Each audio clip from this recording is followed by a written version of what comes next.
আমার বাড়ি হয়েছে চৈতলামাই। চৈতলামাই এটা কই পড়ছে কোন জেলা? সমন্দের বারাত করছি। সমগঞ্জের বারাত। তাই না অনেক কেতাছু দোহানো ভিক্ষর বাড়াইছি।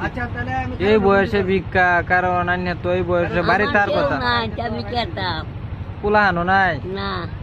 আমার খাও না, আমার আল্লাহ আছে, আমার জান আছে। আমি তো আন্যার ভিডিও করতেছি, ভিডিও করে এটা আন্যার এই যে দর্শকরা দেখবো। আন্য এটার মধ্যে কি কইবার চান?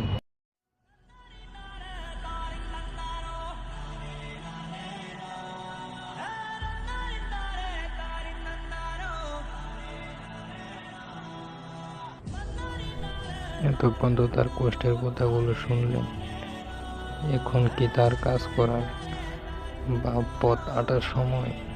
সে এখন